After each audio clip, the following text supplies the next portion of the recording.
હવે વાત કરીશું બનાસકાંઠાની, જ્યાં બોરડિયાળા ગામ આજે સંપર્ક વિહોણું થયું હતું. ગામની નદીમાં પાણીની આવક વધારે થતા આખું ગામ સંપર્ક વિહોણું થયું.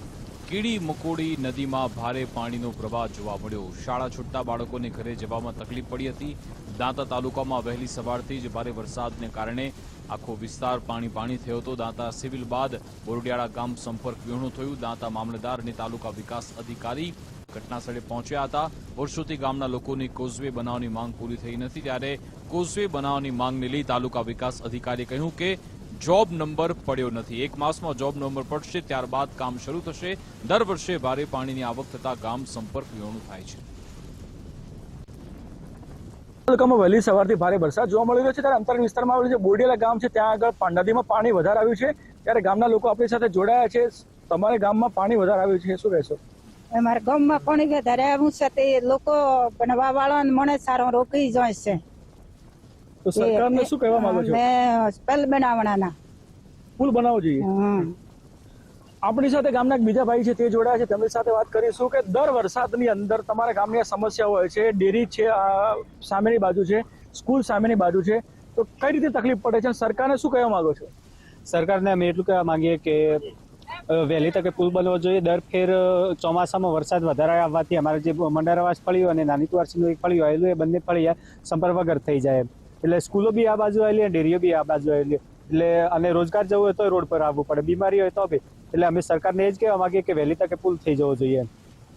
દાંતાના મામલતદાર અને તાલુકા વિકાસ અધિકારી તમારા ગામમાં આવ્યા હતા, તમને શું કહીને ગયા છે? અમને એમ કીધું કે દિવાળી પછી તમારો જોબ નંબર આવી જાય અને પછી તમારા પુલ દિવાળી પાછળ ચાલુ થઈ જાય એવી આશા આલી ગયા છે. તો આપ જોઈ શકો છો કે જે આ ગામ છે, જે મંડારાવાસ તરફ જવાનો જે આખો રસ્તો છે, નાની કુવારસી તરફનો આખો જે વિસ્તાર છે, ત્યાં આગળ અડધા ગામના લોકો અહીંયા વસવાટ કરતા હોય છે. ત્યારે સ્કૂલ આ બાજુના સામેની બાજુ આવેલી છે અને બાળકોને ભારે તકલીફ પડે છે. ત્યારે દાંતા મામલતદાર અને તાલુકા વિકાસ અધિકારી ગામમાં આવ્યા હતા અને તેમને ગામ લોકોને કહ્યું હતું કે દિવાળી બાદ તમારા ગામની પુલની સમસ્યા દૂર થશે. શક્તિસિંહ રાજપૂત, ગુજરાત ફર્સ્ટ, અંબાજી. અંતરિયાળ વિસ્તારમાં આજે વરસાદ લગભગ 24 કલાકમાં 3.5 ઇંચ જેવો પડ્યો છે, જેના આધારે માનનીય મામલતદાર સાહેબ સાથે અમે લોકો વિઝિટમાં નીકળ્યા છીએ.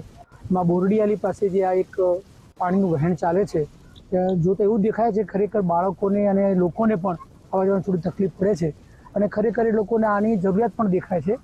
આ બાબતે ડેપ્યુટી એન્જિનિયર R&B પંચાયત જોડે પણ મારે રૂબરૂ વાત થઈ છે.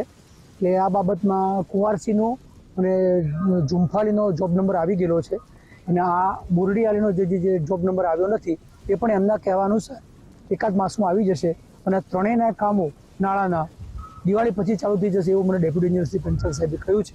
ઉપરવાસમાં વરસાદ થવાથી અહીંયા બોરડિયા ગામમાં મંડારાવાસ જવા માટે તો નદીમાં વધારે પાણી આવી જાય તો છોકરોને શાળામાં જવાની પણ તકલીફ પડે છે અને અમારી દૂધ ડેરી બીજી સાઈડ આવેલી છે તો એ પણ દૂધ ડેરીમાં જવા માટે તકલીફ પડે છે. તો આજે મામલતદાર સાહેબ આવ્યા હતા તો કહીને ગયા છે કે દિવાળી સુધીમાં કામ શરૂ થઈ જશે.